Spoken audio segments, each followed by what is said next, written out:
អនុញ្ញាតឲ្យអ្នកគ្រូចែករំលែកអំពីបទពិសោធន៍នៃការអនុវត្តថ្នាលបឋមនៅក្នុងសកម្មភាពសិក្សារបស់សិស្សថាតើវាបានជួយការសិក្សារបស់សិស្សយ៉ាងម៉េចដែរហើយអាចអ្នកគ្រូអាចរំលែកតើវាមានភាពងាយស្រួលឬក៏លំបាកហើយអាចមានដំណោះស្រាយទេក្នុងការប្រើប្រាស់ថ្នាលបឋមនោះបាទសូមក្រុមជើញចាស់ជាដំបូងសូមគោរព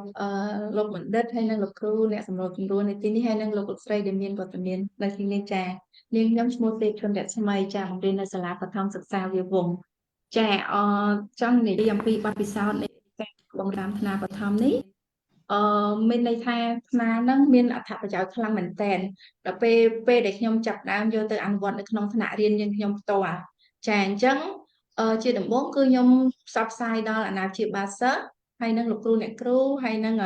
គណៈគ្រប់គ្រងសាលារៀននឹងខ្ញុំនឹងដើម្បីឲ្យដឹងពីរបៀបប្រើប្រាស់នៅថ្នាលបឋមនឹងចាថាតើថ្នាលបឋមនឹងមានអត្ថប្រយោជន៍អ្វីខ្លះចាពេលដែលខ្ញុំបានជម្រាបពួកគាត់ទៅពួកគាត់មានការចាប់អារម្មណ៍ជាខ្លាំងអញ្ចឹងនៅក្នុងបទពិសោធន៍ទី1ហ្នឹងដើម្បីឲ្យពួកគាត់ចូលទៅរៀន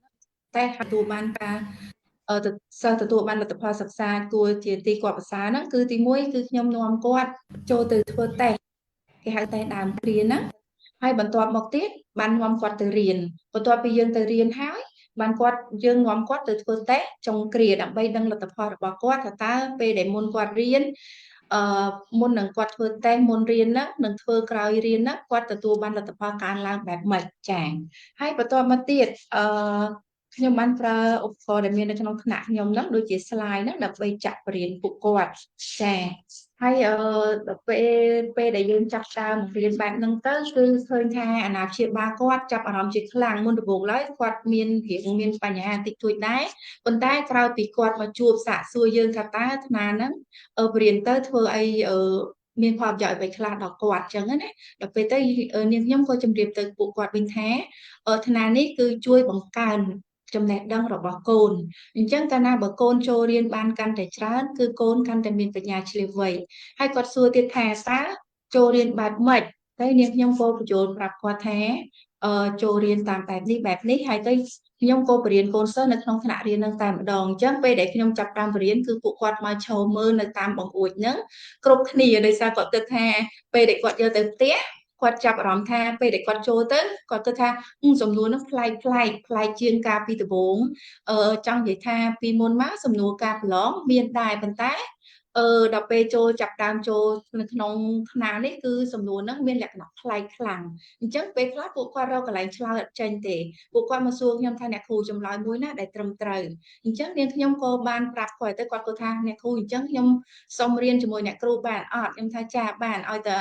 អង្គពូមីងមានពេលទំនេរអញ្ចឹងគាត់ថាអញ្ចឹងអ្នកគ្រូបង្រៀននៅពេលណាចាអញ្ចឹងខ្ញុំក៏ជម្រាបគាត់ថានៅក្នុងម៉ោងសិក្សាហ្នឹងគឺខ្ញុំឆ្លៀតពេលនៅចុងម៉ោង30នាទីដើម្បីយកមកបរៀនសិស្សតាមពិតទៅខ្ញុំបរៀនសិស្សហ្នឹងគឺមុនដំបូងខ្ញុំសង្កត់ធ្ងន់ទៅលើសិស្សដែលគាត់មានលទ្ធភាពឧទាហរណ៍ដូចជាប៉ាម៉ាក់គាត់អត់មាន smartphone អញ្ចឹងទៅខ្ញុំក៏ឆ្លៀតពេល30នាទីសម្រាប់បង្រៀនពួកគាត់ហើយជាពិសេសគឺសិស្សរៀនយឺតគឺខ្ញុំយកមកជួយពួកគាត់នៅពេលហ្នឹងដោយនាងខ្ញុំឲ្យសិស្សរៀនយឺតហ្នឹងគាត់ឡើងធ្វើសកម្មភាពតែម្ដងចា៎ហើយបន្ទាប់មកទៀតអឺចំណុចសំខាន់នៃថ្នាលហ្នឹងគឺខ្ញុំជំរាបទៅពួកគាត់ថា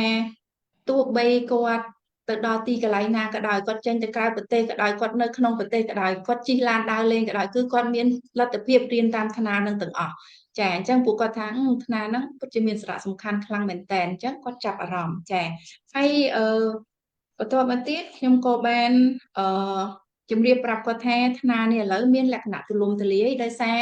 កូនអ៊ំពូមីងពេលដែលរៀនទៅលទ្ធផលសិក្សាមិនមែនដឹងតែខ្ញុំតែម្នាក់គត់ដោយការពីសម័យមុននៃការពីសម័យមុនការសិក្សារបស់សិស្សហ្នឹងប្រៀបដូចជានៅក្នុងប្រអប់ខ្មៅអញ្ចឹងដែលបិទចិត្តឈឹងនរណាគាត់មានដឹងលឺដឹងតែប៉ុន្តែចំណែកឥឡូវនេះចេញថ្នាលបឋមមកនេះអញ្ចឹងមានន័យថាគ្រូក៏ដឹងសិស្សក៏ដឹងអាណាព្យាបាលសិស្សក៏ដឹងថ្នាក់ដឹកនាំក៏ដឹងអញ្ចឹងទីអ្នកណាក៏ដឹងពីលទ្ធផលការសិក្សារបស់កូនទាំងអស់អញ្ចឹងខ្ញុំជម្រាបទៅពួកគាត់អញ្ចឹងគាត់ស្រែកថាអូវ៉ាវពិតជាល្អខ្លាំងមែនតើអញ្ចឹងណាលោកគ្រូចាហើយបន្ទាប់មកទៀតថ្នាលហ្នឹងខ្ញុំប្រាប់ទៅពួកគាត់ទៀតថាថ្នាលបឋមហ្នឹងគឺមានតម្លាភាពបំផុតសម្រាប់កូនអ៊ំពូមីងដែលធ្វើការប្រឡងពួកអីទោះបីគាត់ពេលដែលគាត់ធ្វើការប្រឡង គាត់អង្គុយចិត្តគ្នាក៏ពិតមែនប៉ុន្តែសំណួរហ្នឹងគឺលោតមកអត់ដូចគ្នាទេគឺសំណួរហ្នឹង random ខុសៗគ្នាទាំងអស់អញ្ចឹងទោះបីគាត់អង្គុយចិត្តគ្នាបែបម៉េចគាត់បញ្ជាគ្នាបែបម៉េចក៏អត់ជាបញ្ហានៅក្នុងថ្នាក់ដឹងការយើងប្រឡងពីមុនដែរដោយសារសំណួរហ្នឹងគឺខុសៗគ្នាទាំងអស់ដល់ពេលពួកគាត់មុនដំបូងអត់ជឿទេដល់ពេលស្រាប់តែចាប់ផ្ដើមឡើងគឺគាត់ចូលទៅអង្គុយប្រឡងខែទី1ខ្ញុំអនុញ្ញាតឲ្យគាត់ចូលទៅអង្គុយប្រឡងជាមួយគុណសិស្សខ្ញុំដោយសារខ្ញុំចាំឲ្យគាត់ទៅជួយចុចសាប់ចុចអីអញ្ចឹងណាដល់ពេលទៅគាត់ក៏ចាប់អារម្មណ៍គាត់ក៏លេចមើលគ្នាគាត់ថាមើលសំណួរហ្នឹងគេធ្វើមិនគាត់ថាដូចគ្នាផងហ្នឹងដល់ពេលអញ្ចឹងទៅគាត់ក៏គិតថាអូអញ្ចឹងនៅក្នុងហ្នឹងល្អមែនតើដោយសារមុនដំបូងគាត់គិតថាគ្មានតម្លាភាពទេអ្នកគ្រូយកមកអញ្ចឹងអង្គុយសិស្សអង្គុយចិត្តគ្នាគាត់អាចមើលគ្នាអីអញ្ចឹងណាប៉ុន្តែពេលគាត់ឃើញពីប្រយោជន៍ទៅមកគាត់គិតថាជាមានសំខាន់ដោយសារកូនគាត់អាចមើលអ្នកណាបានអញ្ចឹងពេលដែលកូនគាត់ធ្វើការប្រឡងហ្នឹងគឺកូនគាត់ទទួលបានបន្ទុកប៉ុន្មានគឺជាសមត្ថភាពពិតរបស់កូនគាត់អញ្ចឹងដល់ពេលអញ្ចឹងគាត់ទទួលស្គាល់ថានេះជាសមត្ថភាពពិតដែលកូនគាត់ទទួលបានចា៎ហើយចំពោះនៅក្នុងហ្នឹងក៏មានគុណវិបត្តិបន្តិចតួចនៅក្នុងកន្លែងហ្នឹងដែរដោយសារគ្រាន់ខ្ញុំចង់លើកមកនេះគឺដោយសារថាគ្រូខ្លះគាត់មានវ័យចាស់អញ្ចឹងទៅគាត់អត់ទាន់បានប្រើ smartphone ហ្នឹងដូចថាចង់និយាយថាគាត់អត់ទាន់ចេះប្រើ smartphone ហ្នឹងជាក់លាក់អញ្ចឹងទៅគាត់មានរៀងមិនសប្បាយចិត្តដែរប៉ុន្តែហើយឪពុកម្ដាយមួយចំនួនតូចទៀតដែលគាត់អត់មាន smartphone ហ្នឹងហើយជាពិសេសទៀតសំខាន់មួយទៀតគឺអ៊ីនធឺណិតហ្នឹងរៀង slow បន្តិចនៅពេលដែលម៉ោងចាប់ផ្ដើមម៉ោង6 7យប់ហ្នឹងគឺពួកគាត់ចាប់ផ្ដើមឲ្យកូនចូលរៀនដល់ពេលឲ្យកូនចូលរៀនទៅកូនរបស់ហ្នឹងវារៀង slow ដល់ slow ទៅគាត់ថាគាត់មកប្រាប់វិញថាអ្នកគ្រូឲ្យពេលចូលរៀនរៀងពិបាកអីអញ្ចឹងតែខ្ញុំគាត់ថាអត់អីទេអំពីព្យាយាមឲ្យម៉ោងនឹងតិចទៅនឹងចូលរៀនបានធម្មតាវិញហើយដោយសារប្រព័ន្ធអ៊ីនធឺណិតយើងអញ្ចឹងមិនមែនជាបញ្ហានៅក្នុងថ្នាលទេអញ្ចឹងក៏ជំរាបពួកគាត់អញ្ចឹងចាហើយសម្រាប់ដំណោះស្រាយដែលជូនចំពោះលោកគ្រូអ្នកគ្រូដែលគាត់មានវ័យចំណាស់ហ្នឹងគឺខ្ញុំនៅក្នុងថ្នាក់នៅក្នុងសាលារៀននាងខ្ញុំហ្នឹងគឺខ្ញុំចាប់ដើមយកអ្វីដែលប្លែកនៅក្នុងថ្នាលហ្នឹងដូចជាសំណួរដែលប្លែកអញ្ចឹងទៅខ្ញុំយកមកធ្វើចេញជាវិញ្ញាសាប្រឡងអញ្ចឹងពេលដែលខ្ញុំចាប់ដើមចេញជាវិញ្ញាសាប្រឡងនៅក្នុងហ្នឹងអញ្ចឹងខែដំបូងកូនសិស្សគាត់ប្រកាសជាអត់ចេះទេដោយសារគាត់អត់បានរៀនតាមថ្នាលហ្នឹងអញ្ចឹងពេលដែលខ្ញុំចាប់ដើមប្រឡងខ្ញុំប្រាប់ពួកគាត់ថាខែហ្នឹងខ្ញុំនឹងយកសំណួរនៅក្នុងថ្នាលប្រឡងដែលមានពលិប្លែកយកមកដាក់នៅក្នុងវិញ្ញាសាប្រឡងហ្នឹងអញ្ចឹងពួកគាត់ចាប់ដើមទៅតាក់ទងអាណាព្យាបាលឲ្យចូលទៅធ្វើឲ្យចូលទៅរៀនមេរៀននេះអញ្ចឹងខ្ញុំប្រាប់ពួកគាត់ទៀតថាចេញពីមេរៀននេះដល់មេរៀននេះអញ្ចឹងអាចតាក់ទាញចំណាប់អារម្មណ៍ពួកគាត់ឲ្យគាត់នាំកូនសិស្សចូលរៀនអញ្ចឹងសូម្បីតែអាណាព្យាបាលគាត់ក៏គាត់នាំកូនសិស្សចូលរៀនដែរអញ្ចឹងនៅខែទី1រៀងអត់ទាន់បានទេដល់ពេលខែទី2គាត់ដឹងថាអ្នកគ្រូប្រកាសជាយកវិញ្ញាសានឹងមកទៀតអញ្ចឹងក៏គាត់ចាប់ដើមផលកូនសិស្សគាត់កូនចៅគាត់ឲ្យចូលរៀននៅក្នុងថ្នាលហ្នឹងចា៎អញ្ចឹងសម្រាប់សិស្សដែលខ្ញុំគិតថាដែលពួកគាត់ក្រីក្រហ្នឹងដោយសារឥឡូវនេះខ្ញុំបានទទួលជំនួយ tablet ចំនួន5គ្រឿងអញ្ចឹងទៅខ្ញុំក៏យក tablet ហ្នឹងមកឲ្យសិស្សរៀនយឺតដែលខ្ញុំបង្កើតជាក្រុមគណនីក្រុមនៅក្នុងថ្នាលហ្នឹងហើយខ្ញុំដាក់ទៅហើយខ្ញុំចែកសិស្សដែលរៀនយឺតហើយនិងសិស្សដែលគាត់គ្មានសិស្សគាត់គ្មានលទ្ធភាពមាន smartphone ប្រើនៅផ្ទះហ្នឹងគឺខ្ញុំចែកជាក្រុមហ្នឹងឲ្យគាត់ចូលរៀនហើយដោយបកគោលតួនាទីទៅឲ្យសិស្សដែលគាត់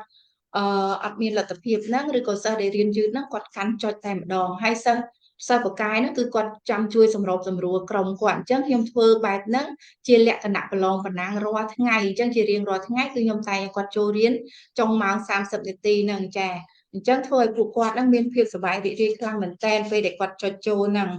ចាហ្នឹងចំពោះដំណោះស្រាយចាអឺតមកទៀតចង់និយាយថាពេលដែលយើងប្រើប្រាស់ថ្នាលបឋមហ្នឹងទៅគឺធ្វើឲ្យសិស្សហ្នឹងគាត់មានភាពសប្បាយរីករាយមែនតើនៅពេលដែលគាត់ចូលរៀនជាពិសេសត្រង់ចំណុចដែលគាត់ថាពេលដែលគាត់ធ្វើត្រូវទៅគេស្រែកថាត្រឹមត្រូវទៅគេទះដៃប្រាយទៅគាត់ទះដៃតាមនឹងប្រាយហូរក៏ជ្រាវពេញថ្នាក់អញ្ចឹងទៅចាអញ្ចឹងធ្វើឲ្យគាត់មានភាពសប្បាយរីករាយខ្លាំងមែនតើពេលដែលគាត់ចូលរៀនតាមថ្នាលហ្នឹងហើយលទ្ធផលជាពិសេសទៀតគឺលទ្ធផលសិស្សរៀនយឺតហ្នឹងមានការប្រែប្រួលខ្លាំងជាងមុនដោយសារអីឧទាហរណ៍ថាគាត់រៀនយឺតនៅក្នុងផ្នែកណាមួយអញ្ចឹងខ្ញុំcopy តំណ link ហ្នឹងទម្លាក់ទៅឲ្យគាត់ហើយបើសិនជាថាមិញ ថាគាត់មានលទ្ធភាពអញ្ចឹងដំណរលីងហ្នឹងខ្ញុំត្រូវយកមកឲ្យគាត់រៀននៅថ្ងៃបន្តនៅក្នុងសាលារៀនដោយឲ្យក្រុមមិត្តភ័ក្តិគាត់ជាអ្នកជួយអញ្ចឹងចានេះគឺជាអ្វីដែលយើងមានការប្រែប្រួលហើយប្រែប្រួលធំមួយទៀតឪពុកម្ដាយគាត់ពេលខ្ញុំសម្ភាសឪពុកម្ដាយគាត់ថាអ្នកគ្រូកូនខ្ញុំពីមុនគាត់កាន់តែទូរស័ព្ទកាន់មែនប៉ុន្តែគាត់កាន់លេងហ្គេមដល់ពេលឥឡូវនេះគឺគាត់បដូរចរិតគាត់ទៅដល់ផ្ទះអត់ទាន់ទេគាត់ស្រែករកទូរស័ព្ទដូចគ្នាប៉ុន្តែម៉ាក់គាត់សួរថាកូនយកទៅធ្វើអីគាត់ថាយកទៅរៀនតាមថ្នាលបឋមអញ្ចឹងខ្ញុំក៏សួរថាចុះបងមានបានតែអើតមើលគាត់អត់ថាតើគាត់ចូលរៀនតាមថ្នាលបឋមមែនអត់គាត់ថាទៅចូលរៀនពិតប្រាកដមែនអ្នកគ្រូអញ្ចឹងខ្ញុំថាអញ្ចឹងខ្ញុំជាគ្រូបង្រៀនគាត់នៅលើប៉ុណ្ណឹងខ្ញុំពិតជាសប្បាយរីករាយដែលប៉ាម៉ាក់គាត់បានតាមដានកូនបែបហ្នឹងចាហើយមួយវិញទៀតថ្នាលហ្នឹងទើបតែមានអាយុ2 ខែទេប៉ុន្តែធ្វើឲ្យការផ្លាស់ប្ដូរហ្នឹងមានការផ្លាស់ប្ដូរខ្លាំងមែនតើចាអញ្ចឹងផ្លាស់ប្ដូរទាំងពីគ្រូនិងសិស្សអញ្ចឹងសូម្បីតែខ្ញុំក៏ទទួលបានបទពិសោធន៍ថ្មីពីថ្នាលហ្នឹងដែរចាហើយពីមុនទៀតកូនសិស្សធ្លាប់តែឮស្នូជួងចេញលេងពឹបហត់ឡើងប្រាវពេញទីធ្លាសាលារៀនតែឥឡូវគាត់អត់ទេពេលដែលឮស្នូជួងគាត់មករត់រក tablet ខ្ញុំអ្នកគ្រូ tablet យកទៅរៀនចាអញ្ចឹងធ្វើឲ្យគាត់មានអារម្មណ៍ថាគាត់គិតគូរការរៀនសូត្រខ្លាំងជាងពីពេលមុនដោយគាត់អត់ចំណាយពេលទៅរត់លេងដូចពីមុនទេចាហើយ